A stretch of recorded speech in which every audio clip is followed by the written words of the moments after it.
You're a Roman guard standing outside a sealed stone chamber in Alexandria. Inside that room is Cleopatra, Queen of Egypt, Pharaoh, descendant of the Ptolemies, the most powerful woman in the ancient world.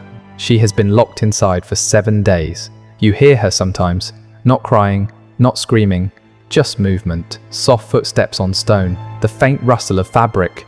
Occasionally her voice, speaking as if someone else is there, though you know for certain she is alone.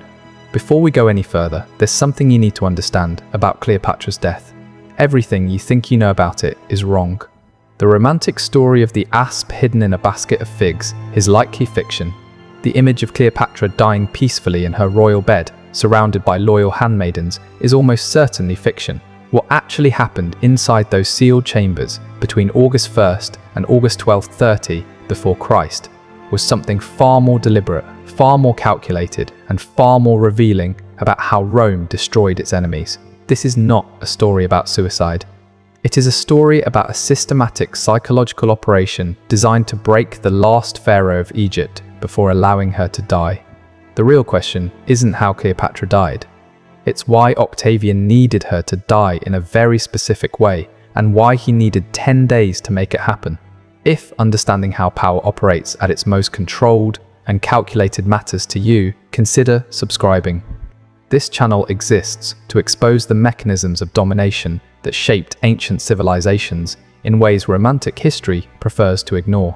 Let me show you what really happened during Cleopatra's final 10 days alive.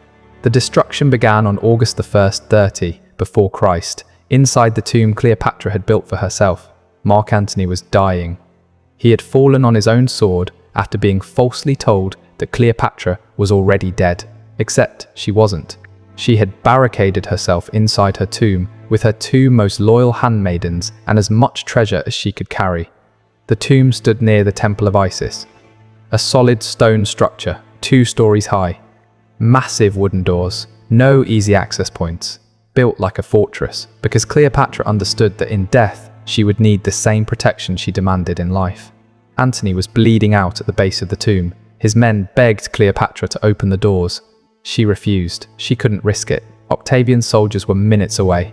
According to Plutarch, Cleopatra and her attendants lowered ropes from the upper level and hauled Antony upward through a high opening, dragging him inside while he was still alive. His blood ran down the stone walls as they pulled. Think about that image. The Queen of Egypt, pulling her dying lover into her tomb because opening the door meant capture. Antony died in her arms on the upper level of that chamber. His final words, recorded by Plutarch, "Do not pity me in this last turn of fate. I was the greatest of Romans, defeated only by another Roman." He died believing his life had meaning. Cleopatra had only minutes to grieve before Octavian's forces arrived. But Octavian did not storm the tomb. He did not break down the doors. He did not force his way inside. Instead, he sent a messenger, Gaius Proculaeus. The message was simple. Caesar wished to discuss terms of surrender and the future of her children. Cleopatra refused to open the doors. She spoke to Proculaeus through a narrow gap in the stone, saying she would only negotiate if Octavian guaranteed her children's safety. While she spoke, Proculaeus's men were climbing the outer walls. They entered through the same opening used to pull Antony inside just hours earlier. They took her by surprise. Cleopatra reached for a dagger hidden in her clothing and tried to kill herself. But the soldiers were ready. They tackled her, disarmed her, restrained her. According to Cassius Dio, Cleopatra screamed as they seized her, "You will not take me alive to Rome. You will not parade me. Kill me now." But the soldiers had explicit orders: keep her alive. Use whatever force was necessary. Do not let her die. They carried her from the tomb, transported her to the palace, sealed her inside a guarded chamber on the 2nd floor. That moment, August 1st, was when the real destruction began. Octavian didn't simply want Cleopatra dead. He needed something specific from her death. And that required time. Egypt, the wealthiest kingdom in the ancient world, was now his. But in Rome, he faced a problem. He had just won a civil war, Romans killing Romans. Blood spilled by citizens against citizens. He needed to justify it. He needed to transform a civil war into something easier to accept. A war against a foreign enemy. A war against a dangerous queen from the east, who had corrupted Mark Antony and threatened Rome itself. But Cleopatra wasn't a barbarian. She was educated, multilingual, politically skilled. She had lived in Rome, spoken Latin, met senators, negotiated with Cicero. Romans knew she wasn't a caricature, and that was the problem. Complicated enemies don't make effective propaganda. Octavian needed to simplify her, to turn her from a political rival into a symbol. The Eastern temptress, the Egyptian witch, the foreign corruption that had to be eliminated for Rome to survive. And above all, he needed to parade her through the streets of Rome in his triumph, alive, because Cleopatra knew exactly what that parade meant, and she would rather die than let it happen. But Octavian had 10 days to make sure she didn't. Octavian needed the Roman people to see the dangerous queen defeated, humiliated, broken. Roman triumphs followed a formula. A defeated enemy king or queen was led through the streets of Rome in chains, displayed to the crowd, publicly degraded, and at the end of the parade, traditionally executed in the Tullianum prison. This was how Rome celebrated victory, through ritualized humiliation of the conquered. Octavian's entire political future depended on that spectacle, on parading Cleopatra through Rome as living proof that he had defeated the East. But Cleopatra understood that formula. She had seen triumphs before. She had been in Rome in 44 before Christ, during Caesar's Gallic triumph. She had watched as Vercingetorix, the Gallic king, was dragged through the streets in chains and then strangled to death in the Tullianum. She knew exactly what Octavian intended for her. Two wills in direct opposition, 10 days to resolve the conflict. This is how Octavian approached the problem. The chamber where Cleopatra was held was chosen carefully. Second floor of the palace. One door, one small window, too narrow for a person to pass through. Guards stationed outside day and night. Everything potentially dangerous removed. No knives, no daggers, no ropes. No sharp objects of any kind.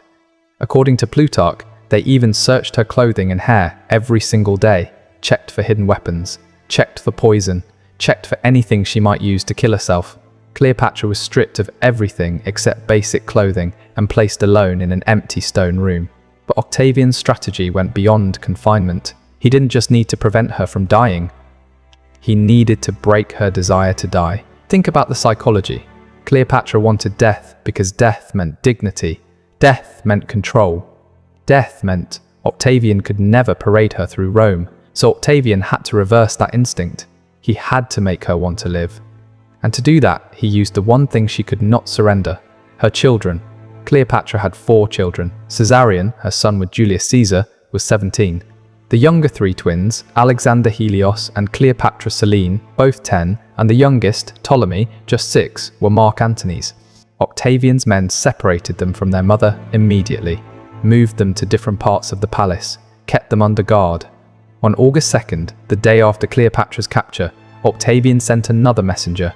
Not Proculius this time, but Gaius Cornelius Gallus, poet, soldier, diplomat. The message was precise, controlled, elegant in its cruelty.